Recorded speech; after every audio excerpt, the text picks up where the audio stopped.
With us today is Tracey Deutsch, Associate Professor of History at the University of Minnesota. Professor Deutsch writes at the intersection of gender and women's history, the history of capitalism, food studies, and modern US history.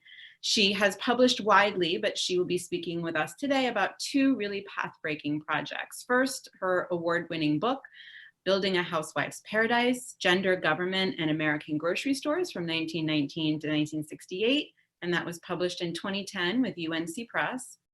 And second, her recent piece for the Radical History Review, which is co-authored with Arlen Austin and Beth Capper, and is entitled Wages for Housework and Social Reproduction, a Microsyllabus. So thank you, Tracey, for joining us today. And welcome to the virtual Constitution Day. We didn't imagine it would be in this capacity, but we're delighted that you could join us. So I thought that we could begin with Building a Housewife's Paradise. And I want to start by acknowledging that many of the questions today were written by our MA student, Kelsey Sims, who unfortunately couldn't be with us today, but she did really excellent work in prepping a lot of the material. The theme of this conference is the unfinished work of suffrage. And I noticed that you began this study just 1 year before ratification of the 19th. And then maybe something we'll get to later, you actually end it right as the women's liberation movement is sort of bursting onto the national scene. So can you set the stage for us a little bit and tell us why these years, why these women? It's not usually a period that's covered by women's historians as much. Right, and so that question is the answer. I chose this period precisely because this period is often seen as less activist and has been, in some cases, less interesting to women's historians. And yet it seemed to me crucial decades for understanding women's lives as well as the 20th century as a whole. So. And that's kind of, I mean, many people who are watching this video will probably know that there's a wave narrative of women's history, right? First wave, second wave, third wave. A lot of women's historians have pushed back against this idea of the wave narrative. And you sort of are, if we can think of the first wave as suffrage and the second wave of the 60s and 70s, this kind of falls in between. Right. And do you think that this wave narrative, do we focus too much on kind of formal political organizing? Do we focus on a particular kind of woman or arena of politics? Is that why it's not accurately capturing sort of the full political participation of women? I think that it does the wave narrative does focus heavily on organized, very visible kinds of politics. And that of course means we miss the everyday politics that so many women are facing all the time. It also tends to elevate certain kinds of women's activism, groups that call themselves feminist, for instance. And one thing that historians are finding increasingly is that many, many women were active throughout these decades, even though they didn't call themselves feminists. And even though they made claims for their own authority and their rights to that authority. So I agree that we miss things by looking at formal politics. And I also worry that we miss the full range of women's activism, including some formal activism, if we only look at groups that call themselves feminists.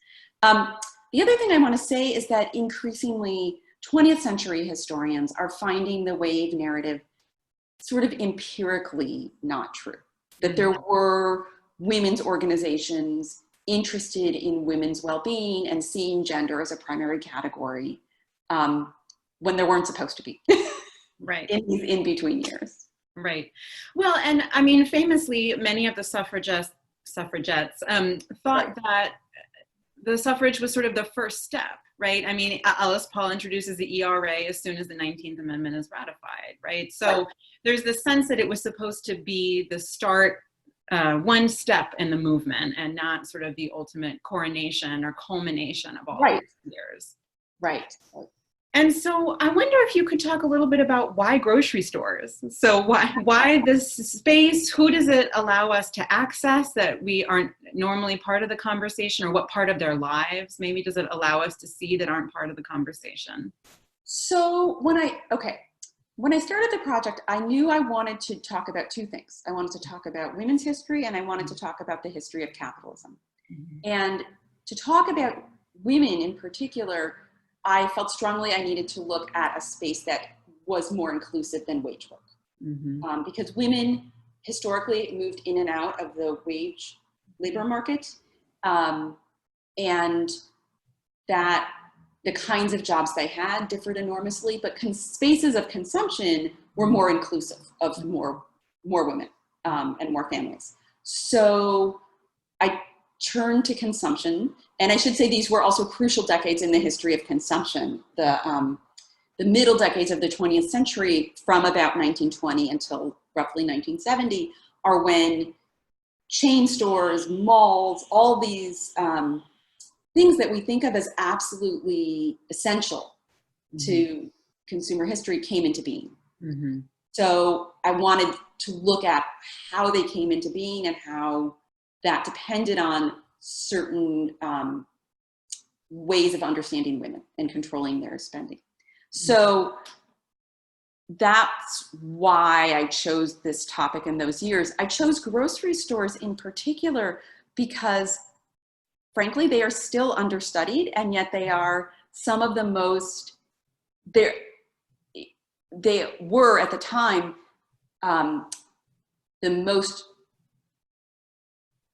they took up the most space on the consumption landscape. There were more grocery stores than any other kind of store. More people encountered grocery stores and food stores than any other kind of store, and they were a huge part of the economy. And yet we knew then, and I think we still know now, very little about how people actually got food. Right. So I really wanted to use grocery stores to understand consumption as a whole and women's lives as a whole. Well, and everyone watching, stay tuned for the end, because we're going to ask her about what's happened to grocery stores now.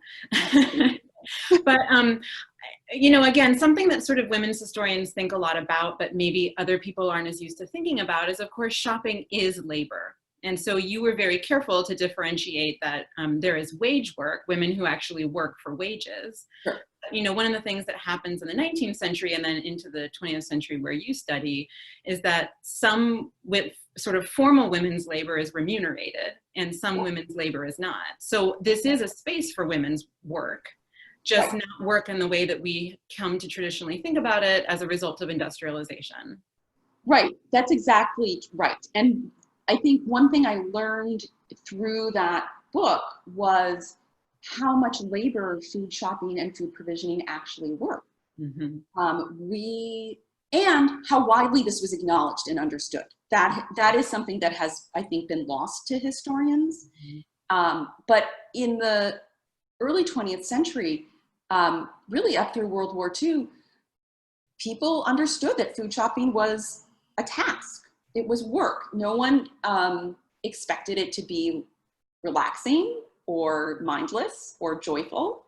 It was not a symbol of American abundance or plenty. It was hard work, and it often meant careful negotiations with a grocer and really thoughtful approaches to your own budget and family pressures, all kinds of things. The other thing I want to say is and this is something that I think I've thought about more since I wrote the book. A lot of the people in these stores were wage workers. They were servants.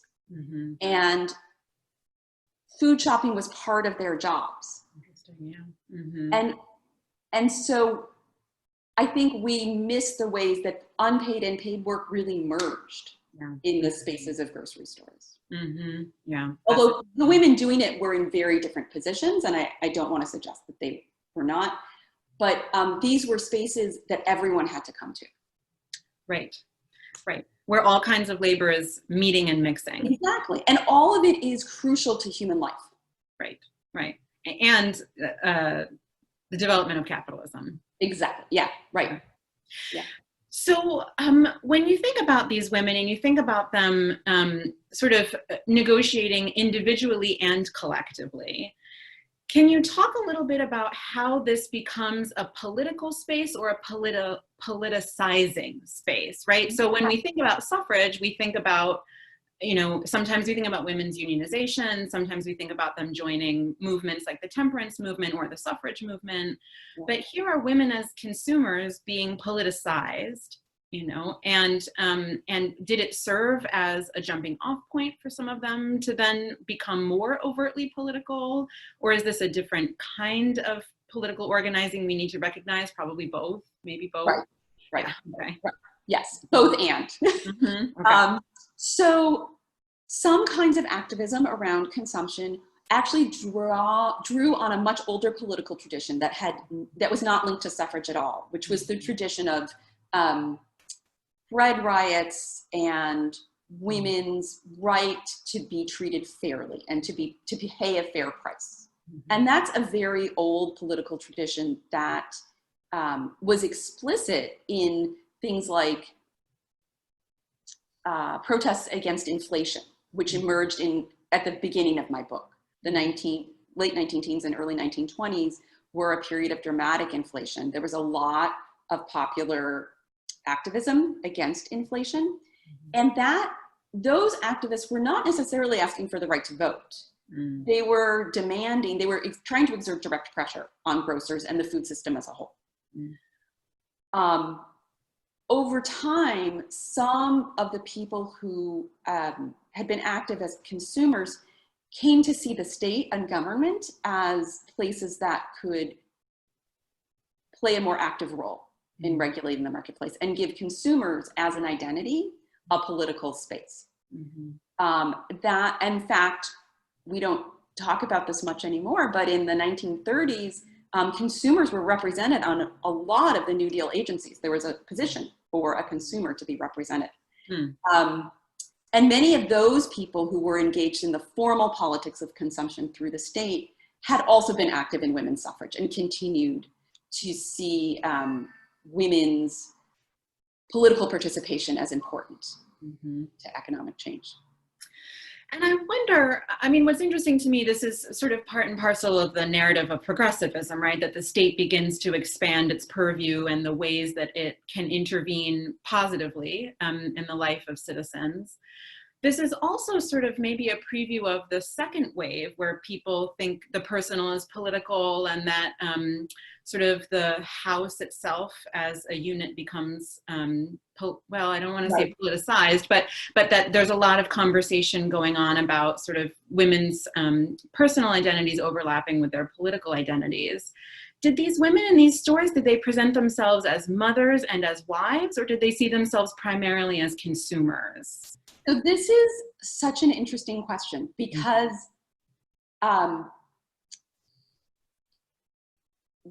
the dominant narrative in these movements, particularly around inflation and prices, was in some ways a very conventional one in terms of gender norms, in which women argued that they ought to have relief or authority over stores because they were wives and mothers, and they really seized that identity. At the same time, the mechanisms that they were calling upon to give themselves that power often came from the state and required them to be politically recognized. And it was that second move in which women argued that they ought to have political authority over stores because they were wives and mothers, that was in some ways the most disturbing thing. So governments were willing to have consumer representation.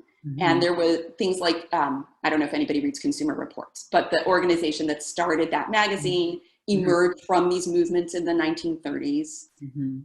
In many of these institutions, women's voices were really muted. The official, and when women were visible in consumer movements, the emphasis was on their roles as wives and mothers. When they began demanding political authority, that's when both formal associations and also governments got very nervous. Because in some ways, the most radical thing is not to give political representation to a citizen, but to say that these two realms, the realm of the private and the mother and the household, and the realm of the market and the state are actually the same. Right. And that was what really elicited alarm. So in fact, let me just say quickly, one reason that consumer activism kind of died down in the middle decades, in the 40s and 50s, was because the women were persecuted by anti-communism. Women who were active in the consumer movement were particular targets of Red Scare anti-communism. Hmm. Hmm. I wonder, when we think about the grocery store, and you sort of started with the idea that this is a really democratic space. I mean, when I think of literature on the suffrage organizations and unionization, there's a lot of really important conversation going on right now about segregation within these movements. And in the case of unionization, outright bans on workers of color in some industries, immigrant workers. Is the grocery store a democratic space where immigrant women, white women, Black women are mixing? Maybe not in equal positions of power, right? White women might be working, shopping on behalf of their household. Immigrant women and women of color might be shopping on behalf of somebody else's household. But is it a segregated space, the grocery store, or is it a space that is truly kind of more reflective of the environments where these women are living? And so what I would say, I mean, segregation was what was reflective of the environments in which these women were living, and grocery stores reflected that. You have to remember, for most of certainly the first part of the 20th century, stores were very, very small.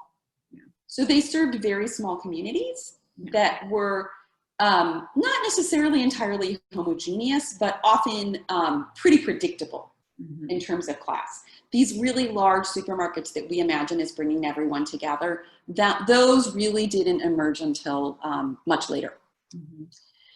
And even in these smaller stores, grocers themselves were often not of the same background as the people that they were serving. So, a Jewish grocer might be serving a non-Jewish immigrant population. White grocers might sell to Black customers.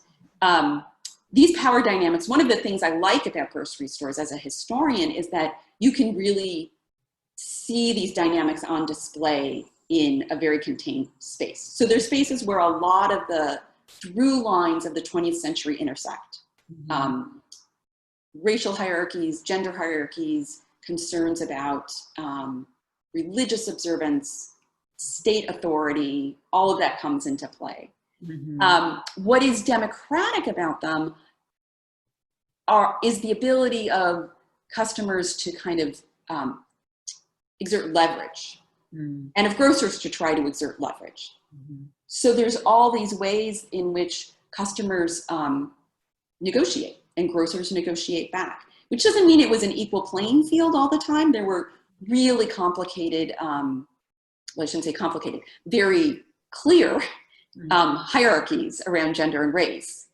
But it was, I think, a more fluid space than we sometimes imagine. Well, and I was thinking, as you were talking about people invoking one status as a mother and a wife and a citizen, those are three terms or three identities that aren't equally available to white women and to Black women. Right. No, or at least I should say three identities that the state does not recognize with equality. Right, exactly, and that have very different valences. Yeah, that's exactly right. Right.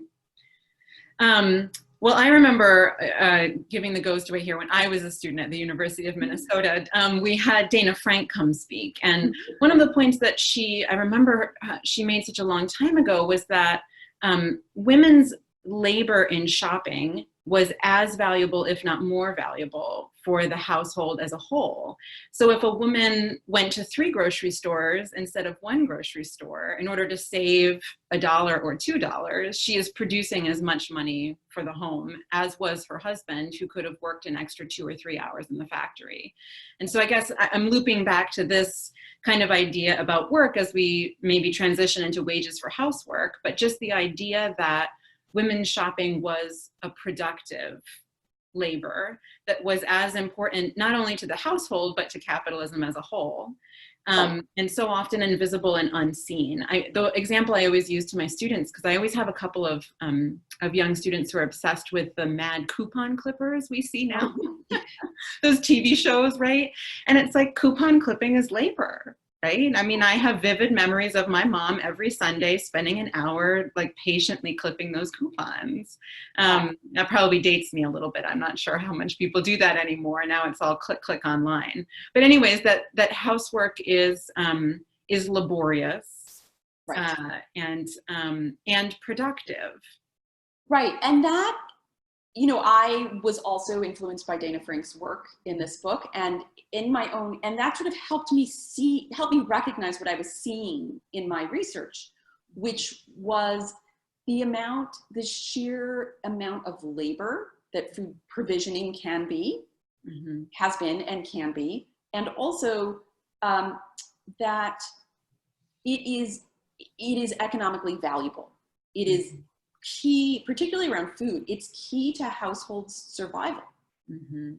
And we misunderstand the economy if we don't understand this labor as productive, right? So maybe we could turn to the Wages for Housework microsyllabus, which was co-authored with two really fine scholars as well. And can you talk a little bit about the Wages for Housework campaign? And is there a through line between this kind of consumer activism and the Wages for Housework? Or, you know, what is kind of the historical roots of this campaign? So Wages for Housework emerged from what people conventionally call second wave feminism, but I would say it emerged from a series of social movements that were not all part of the formal feminist world. So for instance, a really big sort of constituency of the Wages for Housework movement were people interested in welfare rights and the rights of women on welfare to be treated fairly and to, you know, receive an appropriate level of benefits. It was an international movement, and it was also an internationalist movement, by which I mean that a lot of the important theories that were expanded on in the US and Canada emerged from feminists who were writing, particularly in Italy, in the Italian leftist tradition, but all over the world. And different groups were in conversation with each other. All of them kind of grappling with this question of how to count women's unpaid work, and more directly, what kind of economy they wanted to see that would be more feminist. And last week we recorded a session about the ERA and Phyllis Schlafly and Mrs. America, of course, the Hulu series. And what we were talking about there is that actually a lot of labor groups opposed the ERA because they were worried that it would chip away at the protective labor legislation.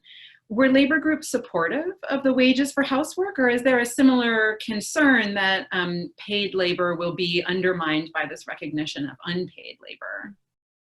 So organized labor, as far as I know, they did not take a stance on Wages for Housework as a movement. Labor feminists, on the other hand, the sort of people who were grappling with the question of how best to support women wage earners, I think were interested in Wages for Housework, although their unions didn't take formal positions on it. Working class women did participate in Wages for Housework, as well as middle class and upper class women. Not always in the same groups, but this was an idea that was really resonant with, I think, a lot of different questions people were having in the late 60s and early 70s when it was at its height. And I love the crossover between Wages for Housework and welfare activism, because I think that a lot of people don't think about, when you say a welfare rights campaign, that somehow seems dissonant to people in some way. They don't think of people as having a right to welfare as a citizen. Right. They don't think about welfare as being an important part of a capitalist economy, right? They don't think of people on welfare as being workers or deserving of a wage, right? So I wonder if you could talk a little bit about that intersection and the welfare. Yeah. So I think the fact that we don't often think of people fighting for welfare rights as likely participants in this movement speaks to the ways that we racialize and class housework, right? We think of people who are activists in second wave feminism as middle-class white feminists who were, you know, stuck in domesticity and dissatisfied with it.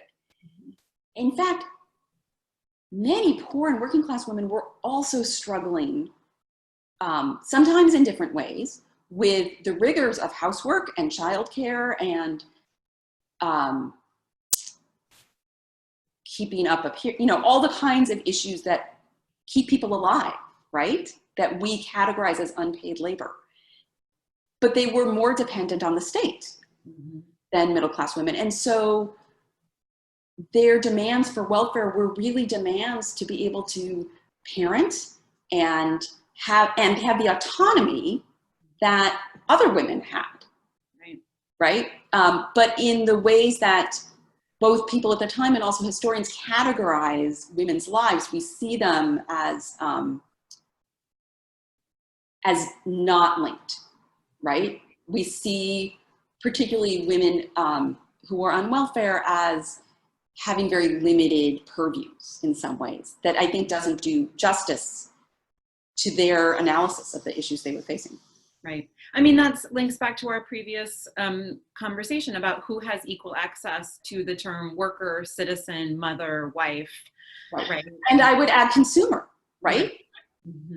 We think of the consumer movement as a movement that was organized by groups that called themselves like consumer rights groups and were arguing about labeling on canned goods, which was part of it.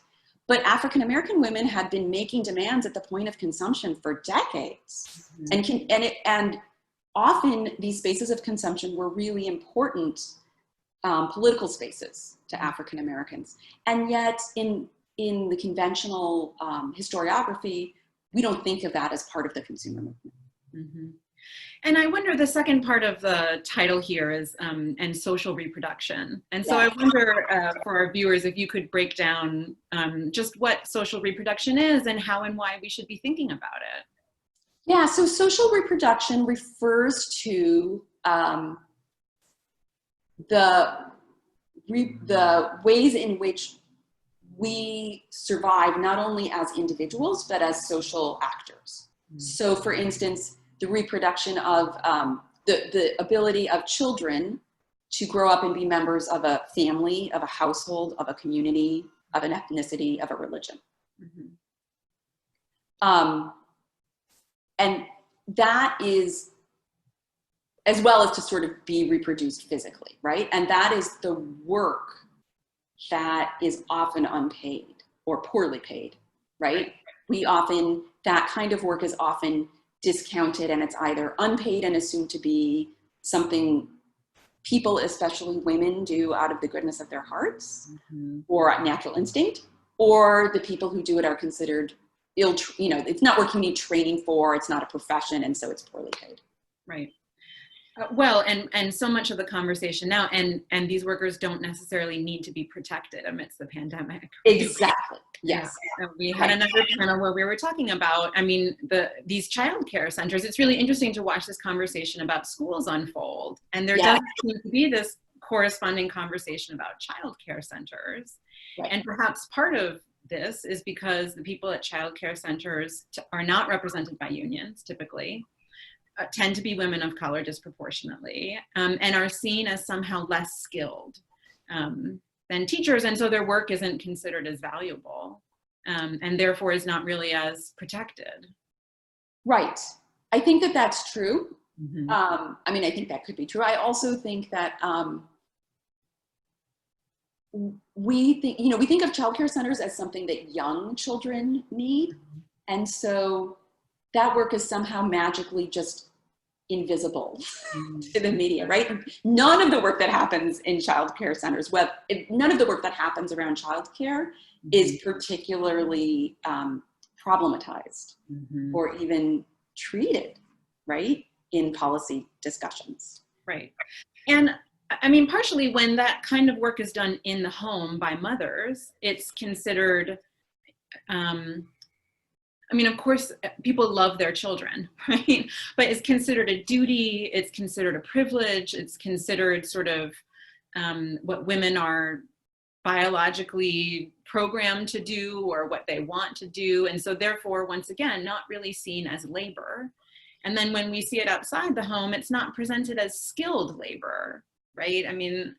Yeah, right. And I think that's right. It's presented as something you're much more likely to be criticized for than praised for, right? So there's a lot of discussion of bad mothers and bad parenting. Right. And a lot of ways that I think mothers, particularly in this historical moment, are being told that they get it wrong. I'll just wrap it that by saying one thing that's interesting to me is that was also true of the 1950s. It's so telling to me how resonant that discourse is. But there's much less discussion of like what a person would actually need to parent. What the state would need to provide in order for a person to actually be able to parent, right? Right. I do think I'm hearing a little bit more about that. I mean, the pandemic has kind of made a lot of things that were invisible, visible. And so some of this discussion around basic income and even some of this, like the state of Hawaii was considering a recovery plan from the pandemic that would really prioritize the needs of parents. That was drafted by their state commission on women. So there's a little more discussion of this now than there was. But I think the notion that parenting requires government scaffolding and that doing that that supporting parents doesn't cheapen or demean the act of mothering or parenting, that's a long road. Well, and that it's part of supporting a capitalist economy. I mean, I'm trying to think of how to carefully phrase this, but we often offset the family from capitalism, right? Where we think of, I mean, one of the things that economic historians talk about is that the family is sort of a productive part, both as in terms of labor, but also in terms of consumption, that this has really been fuel for the American economy. And so, I mean, there is a lot of conversation. If you want parents to go back to work, you need to, support education and childcare. Right. But also that the state needs to support families and scaffold families. I like that word that you're using, because they are a building block of the American economy and it shouldn't be seen as outside the economic market. Right. And that is a really powerful argument for things like, the child, paid leave, for instance, to care for children. And that is getting, I think, a little more visibility now. One thing I'm interested in as well are activists as well as policymakers who are arguing that we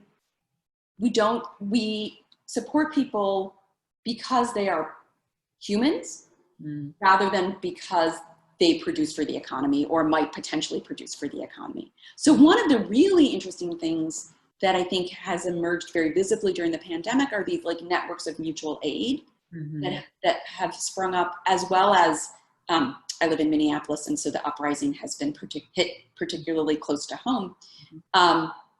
These alternative systems of distribution and supporting people that start with what people need rather than what they can produce. Right. And that's produced really interesting and in some ways pretty robust systems of food distribution and support that certainly do not in any way take the place of, feminist social programs, but which do suggest that we can start to imagine what policy would look like if we started with what needs are rather than what people can produce. Right. What are our needs as humans? What are our needs as members of community? What are our needs as citizens? Right. And that conversation can overlap with what does our economy need to move forward. Right, exactly. Right. But yeah, right. But if we start, that's one reason that I am so excited to talk about consumption as work, Because if we start to have a more capacious understanding of work and of many kinds of work as necessary to human life, then I think we can start to imagine a more expansive view of what's possible politically. And that's actually something, I think, in spite of the name, that's actually at the heart of the Wages for Housework movement, is this notion that we need to understand social reproduction as interesting, as creative, as important, and also as mundane, as necessary, as frustrating as any other kind of work, right? As any kind of task. And it's interesting because I sort of have been following conversations about UBI, Universal Basic Income, which is perhaps a really important policy to be thinking about not only during the pandemic, but moving forward into a kind of late capitalist economy or post-capitalist economy. But there's another historian that I read, Eric Loomis, a labor historian, and he says that one of the things that we need to remember is that people find labor meaningful. They find it valuable. It means something to their life, right? And so if we see social reproduction as labor, I mean, I think you do a really good job of saying parenting, sometimes it's really valuable and sometimes it's really mundane and boring. But people, they have meaning in their life from that kind of labor. And if we recognize it as labor, we can have maybe more of a nuanced conversation. If we see it as part of the range of work that we do in our lives. Sometimes I like my job, sometimes I don't, Sometimes I like parenting, sometimes I don't, Right, and yet it is important for humans, right? We depend on this. And so I think recognizing that that policy and social movements can have a more nuanced approach to what we think of as unpaid work really is key to actually solving these really what people call wicked problems of childcare, household well-being, and economic inequality. Well, my last question, I'll say, sometimes I used to like grocery shopping, but now I don't. I'm sorry, Sarah. Yeah. So, no, I just wondered about if you had thoughts. I mean, we've been talking a lot about women's labor in the pandemic. There's, I think, a growing conversation, especially about white women's labor, professional women's labor, right? A little bit less maybe about the labor for women of color, immigrant women, undocumented women. And I think, we all need to do a better conversation of forefronting that. And then a little bit of talk, I guess there's a new buzz that we're in the middle of a she session, right? That actually a lot of the job losses, because they've been in hospitality, the service industry, have fallen disproportionately on the shoulders of women. And then, but I also just wonder about the grocery store and, in some ways, has it become a more democratic space because we're all sort of in this situation where the labor is more difficult, is longer. I don't know if you have any thoughts about that. I don't know that I would say it's more democratic, but I do think people who have not had the experience of scarcity are having that experience. And it is unnerving. It's interesting. We had another panel. It was two sociologists and a women's studies professor. And the sort of hook of it was there was this conversation about childcare and education and the scarcity of that right now. And somebody had sort of tweeted a response to the article, and it said, "Some of you don't know what it's like to be poor, and it shows." Right. And so I just wonder, is this kind of so many people are being introduced to the lives that other people have been living for a long time, poor people, working people, people of color. I mean, their experience is scarcity, food deserts, long lines, Right. And I think also many people in this country have had the experience of grocery stores as sites where there are barriers, right? We think, I think the conventional image of supermarkets is like abundance and overflowing shopping carts.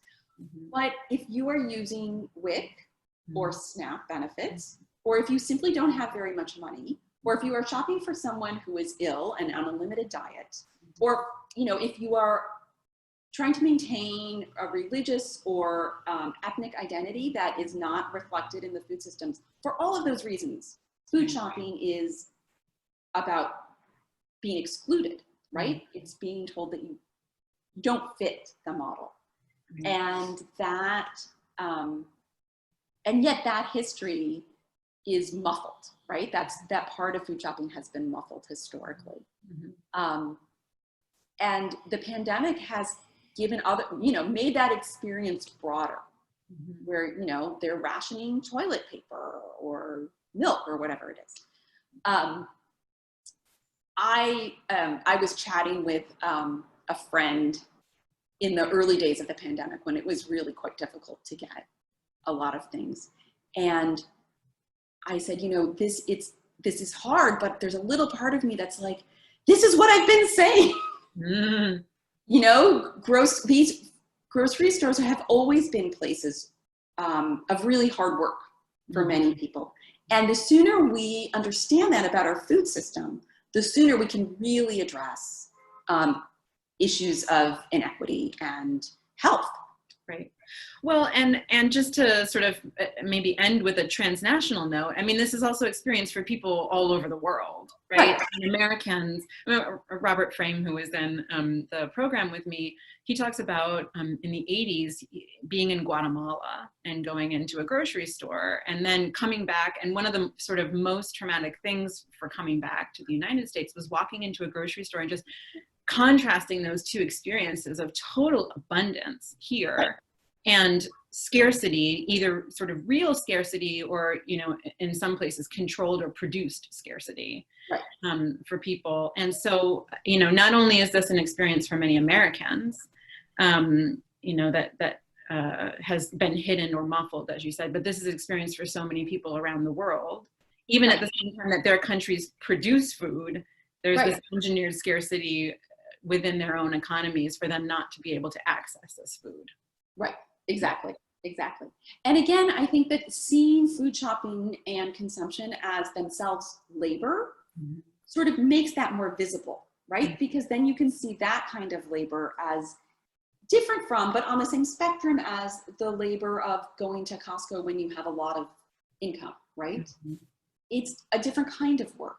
But if it's all work, we can imagine how to make it more satisfying and more successful.